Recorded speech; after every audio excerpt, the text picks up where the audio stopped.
देखिए, जो लोग दल में हैं वो तो दल की तमाम नीतियों को सामने रखकर बात करेंगे, हाँ। लेकिन हम लोग दिल में हैं और दिल की बात करना चाहते हैं।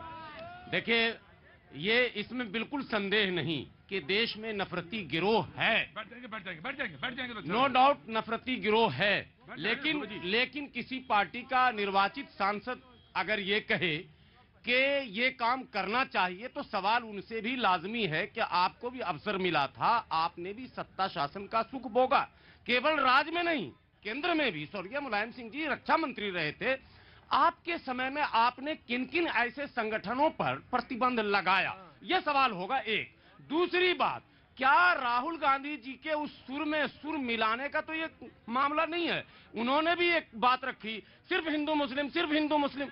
आज उनको याद आया सिर्फ हिंदू मुस्लिम, जब वो सत्ता में रहते हैं। अब्दुल बारी सिद्दीकी का समझ गए ना, मंत्री नहीं बनाया तो उनको देश में डर लगने लग गया, मंत्री बना देते तो वो फिर मंत्रिमंडल में रह के बहुत कुछ कर लेते। अब्दुल बारी सिद्दीकी साहब ने मुसलमानों के लिए क्या क्या, अगर मुसलमान के हैसियत से मैं पूछ लूं तो, और एसटी हसन साहब से पूछ लूं तो, अगर हमारे घर में हमारा बच्चा खराब होगा तो मेरा कर्तव्य नहीं बनता क्या उसको सुधार करने? मौलाना ने बहस को आगे बढ़ा दिया। जी जनाब आली, क्या नाम हो गया आपका? संदीप जी, आप कहाँ के रहने वाले हैं? सर उत्तराखंड अहमदाबाद से आया हूँ। उत्तराखंड अहमदाबाद से? उत्तराखंड का रहने वाला हूँ। अहमदाबाद से आया, वाह क्या बात है, बहुत अच्छी बात, बोलिए। सर अभी तक का ये है कि राजनीति चाहे 1947 से चली है चाहे आज है, लेकिन भारत के नसीब में हमेशा एक चीज आई है कि भारत तेरे नसीब में क्या बस गुंडों की टोली है, अन्नदाता डंडों से पिटते और बेटों को गोली है।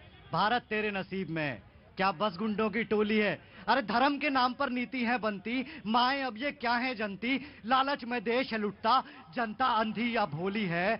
भारत तेरे नसीब में क्या बस गुंडों की अरे वन बाय उनका भारत के नसीब में कभी इस तरह की नीची सोच हो ही नहीं सकती। भारत दुनिया में सबसे परचम लहराने वाला देश है। भारत वो देश है जिसके वीर सरहदों पे अपनी माओ की रक्षा के लिए लड़ रहे हैं। जी आया। दो जरूरी बातें, हमें अपने महान मुल्क पर फक्र है। यहाँ पर सदियों से फूल वालों की सैर निकालने की रिवायत रही है, जो हिंदू और मुसलमान भाइयों की एकता, सौहार्द और प्रेम का प्रतीक रहा है। तो यहाँ पर किसी को बताने की जरूरत नहीं है कि किस पे पाबंदी लगनी चाहिए, जनता जनार्दन होती है। और बड़ी जरूरी बात कि सरकार ने बोला था कि मदरसों को हाईटेक करेंगे, मेन स्ट्रीम में लाएंगे, एक हाथ में कुरान एक हाथ में कंप्यूटर, कितनी अच्छी बात है। तो यहाँ पर अपने गिरेबान में झांकने की सबको आवश्यकता है। बहुत आसान होता है बोलना कि यहाँ पर इस पर पाबंदी लगा दीजिए।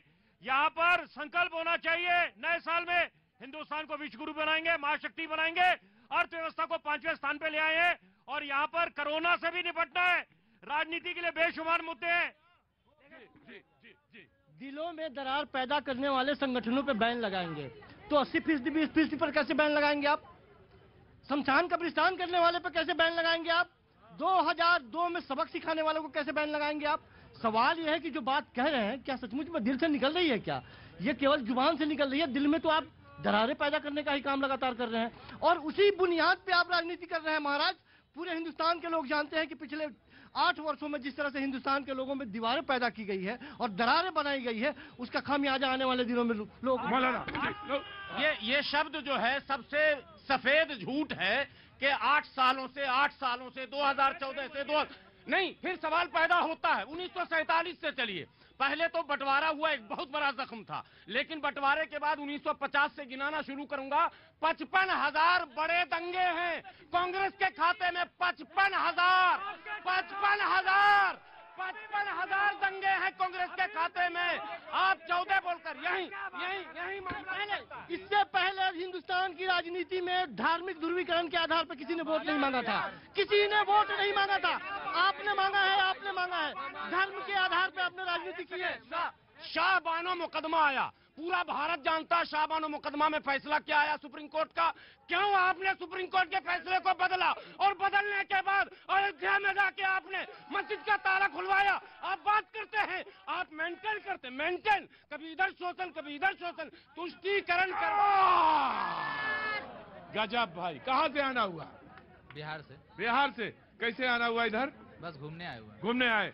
क्या काम करते हैं साहब? अभी काम नहीं करते हैं। काम नहीं करते, अभी समझ रहे हैं क्या काम किया जाए। ठीक है, वो भी सही, अच्छी बात है, काम समझ लेना चाहिए कि क्या काम कर सकते हैं, क्या काम नहीं कर सकते। आप कहां से आए? मैं आगरा से आया हूँ। आगरा से, बहुत अच्छी बात है, आपका बहुत बहुत स्वागत है।